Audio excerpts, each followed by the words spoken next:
Welcome guys आज हम पढ़ने जा रहे हैं argand plane and polar representation of a complex number. देखिए दोनों ही टॉपिक आपके 11th क्लास के लिए वेरी इंपॉर्टेंट, बहुत इंपॉर्टेंट टॉपिक हैं और आपकी जो एक्सरसाइज नंबर 5.2 है वो पूरी इन्हीं पे बेस्ड है। तो अगर आपको आर्गेंट प्लेन का मीन समझ में आ गया, आर्गेंट प्लेन का कंसेप्ट समझ में आ गया और how can be represent a complex number into polar form, तो ये अगर दोनों चीज़ें आप समझ गए तो आप समझ लीजिएगा कि 5.2 एक्सरसाइज आपके लिए कुछ भी नहीं है। आप चुटकियों में इस एक्सरसाइज को कंप्लीट कर लेंगे। देखिए गाइस, आज फर्स्ट टॉपिक है हमारा argand plane and polar representation of complex number. तो पहले हम आर्गेंट प्लेन के बारे में समझ लेते हैं। आर्गेंट प्लेन, देखिए गाइस, इस टॉपिक पे जाने से पहले हमें क्लास 10th में या 9th के कुछ कंसेप्ट के बारे में हमें जान लेना आवश्यक है। क्लास 9th और 10th में हमने ग्राफ पढ़े थे, कोऑर्डिनेट ग्राफ पढ़े थे। देखिए गाइस, कोऑर्डिनेट ग्राफ क्या होते थे, इस तरीके से, यहाँ एक्स एक्सिस होती थी, ये वाई एक्सिस होती थी, ठीक है। अब हमें कहा जाता था कि कोऑर्डिनेट्स को इन ग्राफ पर पुट करिए, शो करिए, रिप्रेजेंट करिए।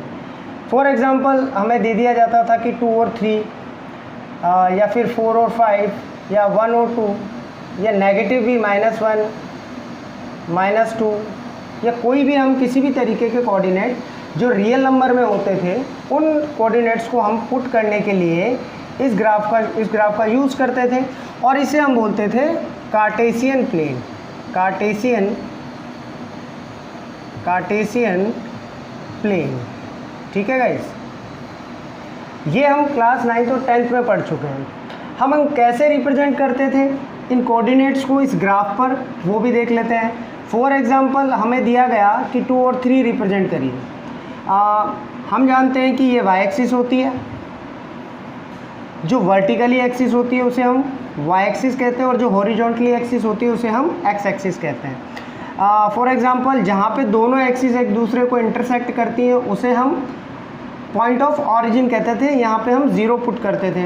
नाउ 1 2 3 4 इस तरीके से यहाँ पे 1 2 3 4 ये सब हमें आता है। हम क्लास 9th और 10th में ये सब चीज़ें पढ़ चुके हैं। फॉर एग्जांपल अब मुझे कहा जा रहा है कि 2 और 3 को रिप्रेजेंट करके बताइए, तो इजीली हम देखते थे कि जो फर्स्ट वाला हमारा कोऑर्डिनेट होता है वो एक्स एक्सिस पे रिप्रेजेंट किया जाता है, एक्स एक्सिस पे चेक किया जाता है। तो यहाँ पे देखिए 2 है तो मैंने एक्स एक्सिस पे चेक किया, 2 यहाँ रहा। और फिर मैंने देखा कि वाई एक्सिस यानी सेकंड कोऑर्डिनेट जो है वो वाई एक्सिस पे चेक किया जाता था। फिर मैंने देखा 3, तो ये वाई एक्सिस पे 3 है और दोनों का स्ट्रेट जहाँ आता था मैं उस पॉइंट को मार्क कर देता था। जैसे ए पॉइंट मैंने मार्क कर दिया, 2 और 3 मेरा यहाँ पे रिप्रेजेंट हो गया। यानी मैं किसी भी पॉइंट को इस तरीके से शो कर देता था, रिप्रेजेंट कर देता था ग्राफ के ऊपर। इसे हम बोलते थे गाइस कार्टेशियन प्लेन, ठीक है। अब इसी कंसेप्ट का यूज़ करके, इन्हीं सब चीज़ों को बेस बनाकर हम सीखने जा रहे हैं आर्गेंट प्लेन क्या होता है। आर्गेंट प्लेन भी गाइस यही है। अगर मैं आपको सीधे शब्दों में समझाऊँ, इजी लैंग्वेज में अगर मैं आपसे बात करूँ तो व्हाट इज़ आर्गेंट प्लेन, इसी तरीके के प्लेन को आर्गेंट प्लेन कहते हैं। बस डिफरेंस इतना सा है कि यहाँ पे हम कोऑर्डिनेट को पुट करते थे, रिप्रेजेंट करते थे और आर्गेंट प्लेन पे हम कॉम्प्लेक्स नंबर को रिप्रेजेंट करते हैं। There is a very little bit differences between the Cartesian plane and Argent plane, that कि कार्टेशियन प्लेन पे तो हम एक नंबर को यानी कोऑर्डिनेट्स को पुट करते थे, रिप्रेजेंट करते थे, शो करते थे, और हम आर्गेंट प्लेन में कॉम्प्लेक्स नंबर को रिप्रेजेंट करते हैं। कैसे? फॉर एग्जांपल देख लीजिए गाइस, हमें एक कॉम्प्लेक्स नंबर दे दिया गया 2 + 3i, ठीक है। अब हमें इस 2 + 3i को इस प्लेन के ऊपर शो करना है, इस आर्गेंट प्लेन के ऊपर शो करना है। हम कैसे करेंगे? फर्स्ट ऑफ ऑल हमें आर्गेंट प्लेन के कुछ बेसिक्स जान लेने होंगे। जैसे हम कार्टेशियन प्लेन में इस एक्सिस को एक्स एक्सिस कहते थे और जो वर्टिकली होती थी इसे हम वाई एक्सिस कहते थे, यानी हॉरिजॉन्टल एक्सिस को एक्स एक्सिस और वर्टिकल एक्सिस को हम वाई एक्सिस कहते थे। इसी तरीके से अगर हम आर्गेंट प्लेन बना रहे हैं उसके अंदर जो ये एक्स एक्सिस यानी जो हॉरिजॉन्टल एक्सिस है इसे हम रियल एक्सिस के नाम से जानते हैं, इसे हम रियल एक्सिस के नाम से जानते हैं। और जो हमारी वर्टिकल एक्सिस है, जो हमारी वर्टिकल एक्सिस है इसे हम इमेजिनरी एक्सिस के नाम से जानते हैं, इसे हम इमेजिनरी एक्सिस के नाम से जानते हैं। तो पहला डिफरेंस तो ये आ गया कि कार्टेशियन प्लेन में जिसे हम एक्स एक्सिस कहते थे उसी को आर्गेंट प्लेन में हम रियल एक्सिस कहेंगे, और कार्टेशियन प्लेन में जिसे हम वाई एक्सिस कहते थे उसको हम आर्गेंट प्लेन में इमेजिनरी एक्सिस कहेंगे। अब देखिएगा मुझे शो क्या करना है, मुझे शो करना है 2 + 3i। अब हम जानते हैं कि journal form of complex number क्या होती है। Journal form of complex number, journal form of complex number is x + iy। ये कॉम्प्लेक्स नंबर की जर्नल फॉर्म होती है। इट मीन्स अगर कोई कॉम्प्लेक्स नंबर आपको दिया गया है तो आप क्या मान के चलेंगे कि वो नंबर किस फॉर्म में दिया गया है, x + iy की फॉर्म में दिया गया है। इट मीन्स यहाँ से मुझे इजीली पता चल जाता है कि मेरा x किसे रिप्रेजेंट कर रहा है, 2 को, और जो मेरा y है वो किसे रिप्रेजेंट कर रहा है, 3 को। ठीक है गाइस, कोई भी ध्यान से सुनिएगा, कोई भी कॉम्प्लेक्स नंबर हो उसकी जर्नल फॉर्म क्या होती है, किसी भी कॉम्प्लेक्स नंबर की जर्नल फॉर्म होती है x + iy। इट मीन्स अगर मुझे, जैसे मान लीजिए मैंने एक कॉम्प्लेक्स नंबर ले लिया z = 2 + 3i, तो x किसे रिप्रेजेंट करेगा, 2 को, और y किसे रिप्रेजेंट करेगा, 3 को। तो अब मुझे इस नंबर को अगर इस आर्गेंट प्लेन पर शो करना है तो मैं कैसे करूँगा। देखिए, मेरा रियल एक्सिस और इमेजिनरी एक्सिस दोनों पे मुझे चेक करना होगा। वी नो दैट, हम जानते हैं कि जो journal form of complex number होती है उसमें x किसे रिप्रेजेंट करता है गाइस, रियल नंबर को, और y किसे रिप्रेजेंट करता है, इमेजिनरी नंबर को। ये हम पहले के वीडियोस में चेक कर चुके हैं, देख चुके हैं। मेरा x किसे रिप्रेजेंट करता है, रियल नंबर को, और मेरा y किसे रिप्रेजेंट करता है, इमेजिनरी नंबर को। इट मीन्स अगर मुझे 2 + 3i, अगर मुझे 2 + 3i शो करना है तो मैं कैसे शो करूँगा। देखिए गाइस, मैं यहाँ पर देखूँगा कि x की वैल्यू क्या है, 2, और x रियल नंबर है, तो मैं इसको किस पे चेक करूँगा, रियल एक्सिस पे। x क्योंकि मेरा 2 है और 2 क्या है, रियल नंबर है, यानी जो x है मेरा वो रियल नंबर को शो कर रहा है, तो इट मीन्स मैं यहाँ पर रियल एक्सिस पे उसे चेक करूँगा। इट मीन्स मेरा x क्या है, 2। नाउ अब मैं देखूंगा कि मेरा इमेजिनरी पार्ट क्या है, मेरा इमेजिनरी नंबर क्या है। मेरा इमेजिनरी नंबर है y की वैल्यू 3 है, और y किसे रिप्रेजेंट करता है, इमेजिनरी नंबर। ठीक है, तो मैं यहाँ पर y किस पे चेक करूँगा, इमेजिनरी एक्सिस पे। तो मेरा y कितना है, 3, तो यहाँ पे मैं चेक करता हूँ 3। तो अब देखिएगा इस 2 और 3, ये मेरा पॉइंट आ गया, और मैं इसे 2 + 3i की फॉर्म में लिख सकता हूँ। ये मेरा ये नंबर आर्गेंट प्लेन पर, ये कॉम्प्लेक्स नंबर को मैंने शो कर दिया, रिप्रेजेंट कर दिया। तो वेरी इजी गाइस, हम एक और एग्जांपल देख लेते हैं।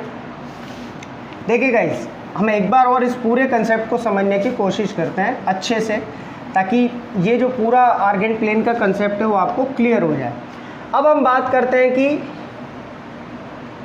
ये हमारी x एक्सिस है, ये हमारी y एक्सिस है। आर्गेंट प्लेन में जब हम आर्गेंट प्लेन का कंसेप्ट समझ रहे हैं या आर्गेंट प्लेन के बेसिक समझ रहे हैं, तो हमें ये ध्यान रखना आवश्यक है कि जो x एक्सिस है वो किसे रिप्रेजेंट करती है गाइस, रियल नंबर को। जो मेरी x एक्सिस है वो किसे रिप्रेजेंट करती है, रियल नंबर को, और जो मेरी y एक्सिस है वो किसे रिप्रेजेंट करती है, इमेजिनरी नंबर को। ठीक है, अब मैंने आपको क्या कहा कि आर्गेंट प्लेन पर क्या शो किए जाते हैं, कॉम्प्लेक्स नंबर। अब मान लेते हैं फॉर एग्जांपल एक और हम कॉम्प्लेक्स नंबर ले लेते हैं, जैसे मैंने ले लिया -2 + 3i। ये कॉम्प्लेक्स नंबर है, मुझे कहा गया है कि इस कॉम्प्लेक्स नंबर को इस आर्गेंट प्लेन पर शो करिए, रिप्रेजेंट करिए। सबसे पहले हमें देखना होगा कि जर्नल फॉर्म क्या होती है किसी भी कॉम्प्लेक्स नंबर की, x + iy। ठीक है, अब मैं देखता हूँ कि मेरा जो x है वो क्या है, -2, और जो मेरा y है वो क्या है, +3।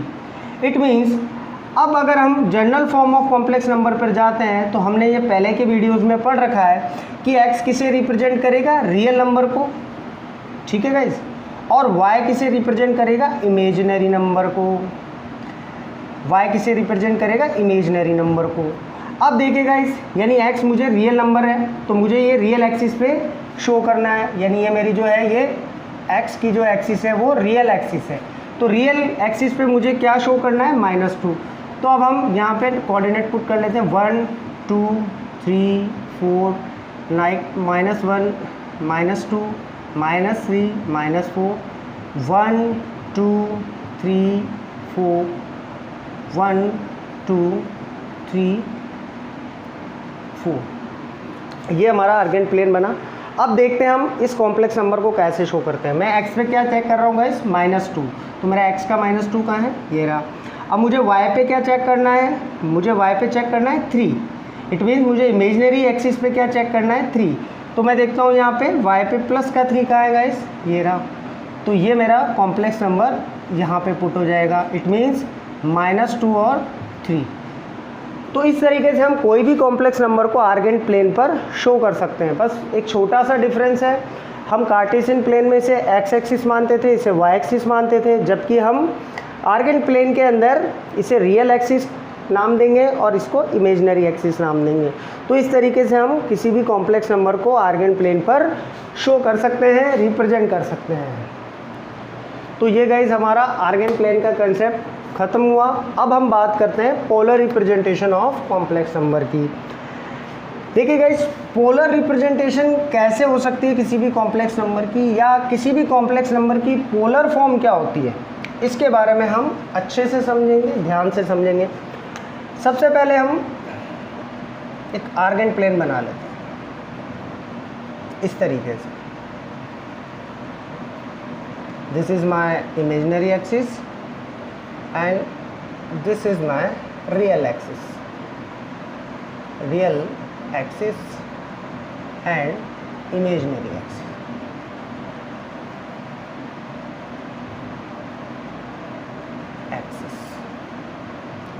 ठीक है गाइस, ये y हो गया, ये x हो गया, ये पॉइंट ऑफ ओरिजिन है, ठीक है। यहाँ पे हम 1 2 3 4 यहाँ पे मार्क कर लेते हैं, 1 2 3 4 1 2 3 4 1 2 3 4। ठीक है गाइस, अब हम ये देखते हैं कि किसी भी कॉम्प्लेक्स नंबर को पोलर फॉर्म में कैसे रिप्रेजेंट किया जाता है। देखिए गाइस, सबसे pहले हमको ये देखना होगा कि किसी भी कॉम्प्लेक्स नंबर की जर्नल फॉर्म क्या होती है। Journal form of complex number जैसा कि हम जानते हैं x प्लस आई वाई, या फिर हम इसे a प्लस आई बी भी कहते हैं, ठीक है, एक ही बात है गाइस। तो हम यहाँ पे general form of complex number क्या ले रहे हैं, x प्लस आई वाई। अब देखिए guys, polar form of complex number क्या होती है। Polar form of complex number क्या होती है। Polar form of complex number क्या होती है। Polar form of complex number की अगर हम बात करें तो वो होती है हमारी, यहाँ लिख देता हूँ इसमें, r cos theta plus r sine theta i, ये हमारी polar form of complex number होती है। ध्यान से पढ़िएगा, इस general form of complex number क्या होती है, a plus i y. For example कोई भी एक कॉम्प्लेक्स नंबर ले लो, जैसे 2 + 3i है, ये हमारा किस फॉर्म में है, ये कॉम्प्लेक्स नंबर ये हमारा किस फॉर्म में है, ये हमारा जर्नल फॉर्म में है। तो हम कैसे लिखेंगे, x प्लस आई वाई, ठीक है गाइस, या yi लिख दो, एक ही बात है, x प्लस yi लिख दो तो भी एक ही बात है। तो ये हमारी जर्नल फॉर्म हो गई, ठीक है, किसी भी कॉम्प्लेक्स नंबर को रिप्रेजेंट करने की जर्नल फॉर्म हमारी ये होती है।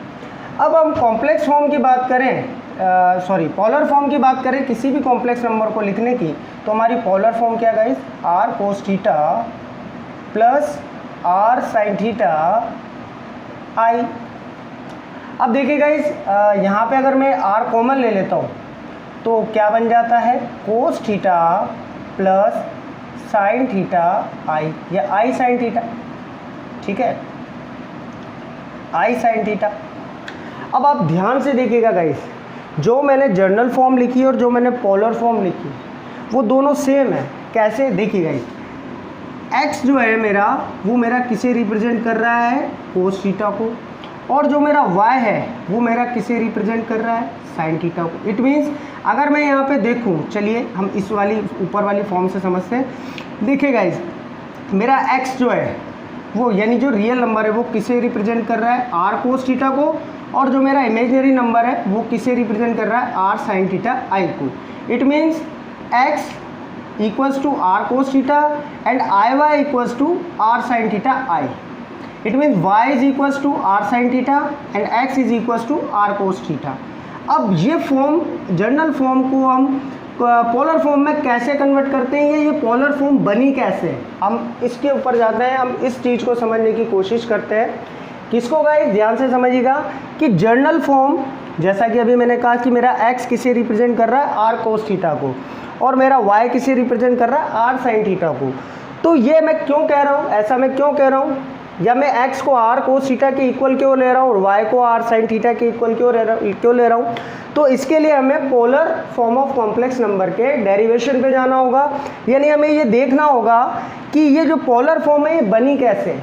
ये जर्नल फॉर्म ही है गाइस। जर्नल फॉर्म को अगर हम ट्रिग्नोमेट्री फॉर्म में लिख देते हैं तो वो पोलर फॉर्म हो जाती, तो यानी एक trigonometry form of a complex number भी इसे कह सकते हैं। लेकिन इसका डेरिवेशन क्या है, ये बनी कैसे है फॉर्म, वो हम समझने की कोशिश करते हैं। देखिए गाइस, अभी हमने पढ़ा कि polar form of complex number क्या होती है। Polar form of complex number,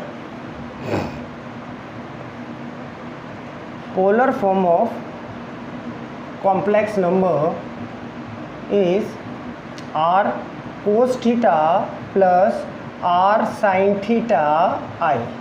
अब गाइस हम बात करते हैं polar form of complex number की। देखिए guys, polar form of complex number क्या होता है, r cos theta plus r sin theta I। ठीक है गाइस, इसे समझने की कोशिश करते हैं। सबसे पहले जो आपके माइंड में आ रहा होगा कि व्हाट इज़ r, ये r क्या है, यानी ये जो हमारा कॉम्प्लेक्स नंबर है इसमें हम कोस थीटा के बारे में तो हम बाद में बात करते हैं, साइन थीटा कोस थीटा ये क्या है और ये कैसे यूज़ होंगे या ये कैसे कन्वर्ट होंगे उसके बारे में हम बाद में बात करेंगे। पहले हम बात कर लेते हैं आर के बारे में गाइस, कि आर है क्या। देखिए गाइस, ये हमारा पॉइंट ऑफ ऑरिजिन है 0। मान लेते हैं कि मैंने एक नंबर यानी 2 + 3i को मैंने आर्गन प्लेन पर शो किया। मैं जानता हूँ कि मेरा जो 2 है वो रियल नंबर को रिप्रेजेंट कर रहा है और वो मैं उसे किस पे चेक करूँगा, x एक्सिस पे चेक करूँगा। तो मैंने देखा कि मेरा ये 1 है, ये 2 है, ठीक है गाइस। तो मैंने यहाँ पर ये पॉइंट चेक कर लिया। अब मैं देखूँगा कि जो 3i है यानी मेरा जो 3 है वो किसे रिप्रेजेंट कर रहा है, y एक्सिस को रिप्रेजेंट कर रहा है। तो मैं इस पर चेक करूँगा, y कहाँ है मेरा, 3 ये रहा। तो मैं इस पॉइंट को यहाँ पुट कर देता हूँ, ठीक है गाइस। अब हम चेक करते हैं कि हमारा x का डिस्टेंस कितना है, यहाँ से लेकर यहाँ तक हमारा x का डिस्टेंस है और यहाँ से लेकर यहाँ तक हमारा y का डिस्टेंस, ठीक है गाइस। ये हमारा x का डिस्टेंस है इस पॉइंट से और इस पॉइंट तक, और ये हमारा y का डिस्टेंस है, ठीक है गाइस। अगर मैं इस पॉइंट को पॉइंट ऑफ ऑरिजिन से कनेक्ट कर दूँ, या फिर यूँ समझिए कि अगर मैं इस पॉइंट का डिस्टेंस पॉइंट ऑफ ऑरिजिन से चेक करूं, फॉर एग्जांपल मैं इसे कनेक्ट करता हूं पॉइंट ऑफ ऑरिजिन से, ठीक है गाइस, इस तरीके से। अब देखिए आप, जो डिस्टेंस पॉइंट ऑफ ऑरिजिन और इस पॉइंट के बीच में आएगा, कहाँ का डिस्टेंस गाइस, ध्यान से समझिएगा। जो डिस्टेंस पॉइंट ऑफ ऑरिजिन से लेकर इस पॉइंट का आएगा उसे हम किससे रिप्रेजेंट करेंगे, r से, और यही हमारा r होता है। What is r? यहाँ r क्या है, the distance between the point of origin and that particular point is called r। What is r guys, r होता है हमारा मॉड्यूलस। r को हम क्या कहते हैं, मॉड्यूलस, या फिर हम इसे मॉड्यूल z भी कहते हैं। हम r को मॉड्यूलस भी कहते हैं और इसे हम मॉड्यूल z के नाम से भी जानते हैं। तो r क्या हुआ guys? The distance between the point of origin and that particular point is called r। It means modulus, it means module z। अब देखिए गाइस, r तो हमें समझ में आ गया, यानी कोई भी अगर कॉम्प्लेक्स नंबर किसी आर्गेंट प्लेन के ऊपर रिप्रेजेंट किया जाता है तो उस पॉइंट से पॉइंट ऑफ ओरिजिन का जो डिस्टेंस होता है वो r होता है। अब गाइस आप यहाँ पर एक ट्राइंगल देख रहे होंगे, ठीक है गाइस, इसको हम चलो नाम भी दे देते हैं। इस पॉइंट को हम नाम देते हैं A, इस पॉइंट को हम नाम देते हैं P और इस पॉइंट को हम नाम दे देते हैं O। तो OPA एक ट्राइंगल आप यहाँ पर देख रहे होंगे गाइस, ये आपको एक राइट एंगल ट्राइंगल बनता नज़र आ रहा है। अगर मैं इस x का पॉइंट देखिए गाइस, यहाँ पे मेरा x का डिस्टेंस कितना था 2 और y का डिस्टेंस कितना था 3। अगर मैंने इस पॉइंट को इस O से ज्वाइन कर दिया, पॉइंट ऑफ ओरिजिन से ज्वाइन कर दिया, तो ये मेरा एक छोटा सा ट्राइंगल बनता नज़र आ रहा है। मैं इस ट्राइंगल को अलग आपको निकाल के दे देता हूँ, ठीक है गाइस। तो इस ट्राइंगल को हम अलग शो कर लेते हैं, अलग मैं इस ट्राइंगल को निकाल देता हूँ। अब देखिएगा, ध्यान से देखिएगा, APO ये एक राइट एंगल ट्राइंगल है। ये क्या है? एक राइट एंगल ट्राइंगल है। अब देखते हैं हम, ये तो हो गया हमारा r, ये हो गया हमारा y का डिस्टेंस और ये हो गया हमारा x का डिस्टेंस। तो इस तरीके से अगर मैं राइट एंगल ट्राइंगल के स्ट्रक्चर पर जाऊं तो मेरा x किसे रिप्रेजेंट कर रहा है गाइस? बेस को। मेरा y किसे रिप्रेजेंट कर रहा है? परपेंडिकुलर को। और मेरा r किसे रिप्रेजेंट कर रहा है गाइस? हाइपोटेनियस को, ठीक है। तो इस तरीके से ये मैंने एक राइट एंगल ट्राइंगल जो यहाँ पे बन रहा था मेरे पॉइंट को रिप्रेजेंट करने के बाद उसका स्ट्रक्चर लिख दिया आपके सामने। यानी x किसे रिप्रेजेंट करेगा? बेस को रिप्रेजेंट कर रहा है राइट एंगल ट्राइंगल के। y किसे रिप्रेजेंट कर रहा है? परपेंडिकुलर को। और r किसे रिप्रेजेंट कर रहा है गाइस? हाइपोटेनस को। अब हम बात कर रहे थे कि polar form of complex number बनी कैसे, ठीक है गाइस। इसमें सबसे पहले हमने देखा था कि r क्या होगा, तो r हमने देख लिया, the distance between the point of origin and that particular point is called r। r means modulus या फिर मॉड्यूल z भी कहते हैं। अब थीटा कहते हैं गाइस किसे, यानी थीटा की बात आती है, ठीक है, कोस थीटा और साइन थीटा। अब देखिए गाइस, यहाँ r तो हमें मिल गया, लेकिन थीटा क्या होगा? थीटा किसे कहते हैं या थीटा को क्या कहते हैं? थीटा को कहते हैं आर्ग्यूमेंट। थीटा को किस नाम से जाना जाता है? आर्ग्यूमेंट के नाम से जाना जाता है। What is theta? इस ट्राइंगल में थीटा क्या है? ऑलवेज रिमाइंड, हमेशा ध्यान रखिएगा कि थीटा क्या होगा? The positive x axis, the distance, the angle between the positive x axis and R. What is theta? The distance between the positive x-axis, the angle between the positive x-axis and r. Theta, the angle between the positive x-axis and r. देखिए guys, positive x axis कहाँ है? ये रही positive x axis, और r कहाँ है? ये रहा। तो इन दोनों के बीच में एंटी क्लॉकवाइज जो एंगल बनेगा, एंटी क्लॉकवाइज, इट मीन्स मैं इसको इस तरीके से रिप्रेजेंट कर देता हूँ। एंटी क्लॉकवाइज जो एंगल बन रहा है ये क्या कहलाएगा? हमारा थीटा कहलाएगा। मैं दोबारा से बोल रहा हूँ आपको, what is theta? The angle between positive x axis and R. कौन सा एंगल? जो एंटी क्लॉकवाइज बन रहा हो, पॉजिटिव एक्स एक्सिस और आर। अब मान लीजिए एक पॉइंट यहाँ पर है और मैंने इस पॉइंट को इससे पॉइंट ऑफ ओरिजिन से जो जोड़ दिया, कनेक्ट कर दिया, तो यहाँ पे थीटा क्या आएगा गाइस? हम यहाँ चलिए नीचे चेक कर लेते हैं। ये देखिए गाइस, हम इसे अच्छे से समझते हैं। What is theta? ध्यान से समझिएगा। मैंने अभी आपको कहा कि थीटा क्या होता है? पॉजिटिव एक्स एक्सिस से एंटी क्लॉकवाइज जो एंगल बनता है आर के बीच में, पॉजिटिव एक्सिस से आर के बीच में जो एंटी क्लॉकवाइज एंगल बनेगा। फॉर एग्जांपल ये यहाँ से यहाँ बन रहा है, ठीक है, ये भी थीटा है।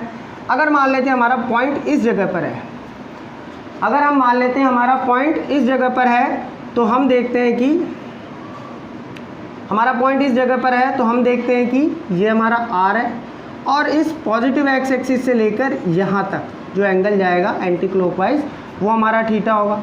अब मान लेते हैं हमारा पॉइंट इस जगह पर है, ठीक है गाइज, तो हमारा यहाँ से लेकर यहाँ तक जो एंगल जाएगा वो हमारा थीटा होगा।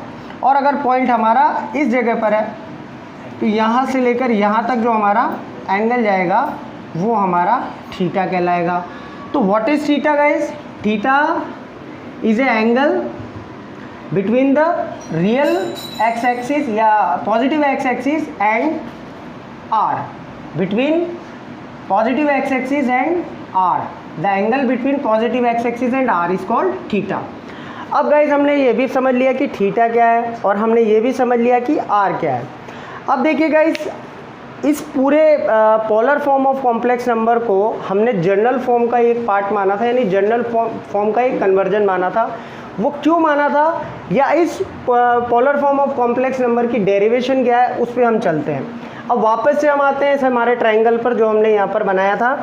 अब हमने क्या देखा कि इसका बेस हमें x है और इसका परपेंडिकुलर y है और इसका जो हमारा हाइपोटेनस है वो r है। अब देखिए गाइज, फॉर एग्जांपल ये हमारा ये तो थीटा है। अब देखिए गाइज, कोस थीटा की वैल्यू क्या होती है? हमारा जो ये कॉम्प्लेक्स नंबर है, ये जो पोलर फॉर्म है, ये r कोस थीटा है ना। कोस थीटा की वैल्यू क्या होती है? हम सब जानते हैं कोस थीटा की वैल्यू होती है b/h, ठीक है गाइज। अब हमारा b क्या है गाइज? x, और हमारा h क्या है गाइज? r, तो कोस थीटा, ठीक है। अगर ये r क्रॉस में आ जाएगा, अगर ये r क्रॉस में आ जाएगा तो क्या हो गया गाइज? r cos theta. ये किसके इक्वल आ गया? x के इक्वल आ गया। ये अगर मेरा r क्रॉस में आ जाएगा तो r कोस थीटा, ये किसके इक्वल आ गया? x के। मैंने आपको अभी यही तो बताया कि जर्नल फॉर्म क्या होती है guys? x plus i Y. तो मेरा x किसे रिप्रेजेंट करेगा? r कोस थीटा को। देख लीजिए गाइज, x किसे रिप्रेजेंट कर रहा है? r कोस थीटा को। एंड अब मेरा आ रहा है r साइन थीटा i। तो साइन थीटा की वैल्यू क्या होती है गाइज? हम सब जानते हैं, हमने 10th क्लास में अच्छे से पढ़ा है। हमने एक रूल पढ़ा था, पंडित भोला प्रसाद हर हर बोले वाला। हम सब जानते थे ये साइन की वैल्यू, कोस की वैल्यू, टेन की वैल्यू। तो ये साइन की वैल्यू क्या होती है गाइज? p/h। तो p/h परपेंडिकुलर कितना है गाइज? मेरा y, और हाइपोटेनस किसे रिप्रेजेंट कर रहा है? r को। अगर मैं sine theta equals to y/r मानूँ तो क्या हो जाएगा गाइज? देखिए r क्रॉस में गया तो r साइन थीटा y। अब देखिए गाइज, मैंने आपको कहा था जनरल फॉर्म और पोलर फॉर्म एक ही है। नहीं, जनरल फॉर्म को अगर हम कन्वर्ट करते हैं ट्रिग्नोमेट्रिक फॉर्म में तो वो पोलर फॉर्म हो जाती। तो x किसे रिप्रेजेंट कर रहा है? r कोस थीटा को, और y किसे रिप्रेजेंट कर रहा है? r साइन थीटा को। तो इस तरीके से जनरल फॉर्म से हमने पोलर फॉर्म के अंदर कन्वर्ट कर दिया। तो यही होता है guys polar representation of complex number. तो इसे हम कहते हैं polar representation of complex number. Next video में अब हम जानेंगे कि किस तरीके से अगर हमें r गिवन हो और हमें थीटा गिवन हो, अगर हमें r गिवन हो, थीटा गिवन हो, तो कॉम्प्लेक्स नंबर की पोलर फॉर्म में उसे कैसे कन्वर्ट किया जाता है। सेकंड थिंग, हम ये भी जानेंगे कि अगर हमें कोई कॉम्प्लेक्स नंबर दे रखा हो तो हम उसका r कैसे फाइंड करेंगे, और किसी भी कॉम्प्लेक्स नंबर को का थीटा हमें कैसे निकाल सकते हैं। यानी अगर हम कोई भी कॉम्प्लेक्स नंबर गिवन करके हमसे r पूछा जाएगा तो हम r कैसे निकालेंगे, और कोई भी कॉम्प्लेक्स नंबर का अगर हमसे थीटा पूछा जाएगा, आर्गेंट प्लेन के ऊपर थीटा पूछा जाएगा तो हम थीटा कैसे फाइंड कर सकते हैं। देखिए गाइज, r का तो चलिए अब छोटा सा एक वो आपको इंट्रोडक्शन दे देता हूँ। r कहाँ, यानी r फाइंड करने का हमारा एक फॉर्मूला होता है, वो होता है हमारा x square plus Y square. r is equals to √x square plus Y square.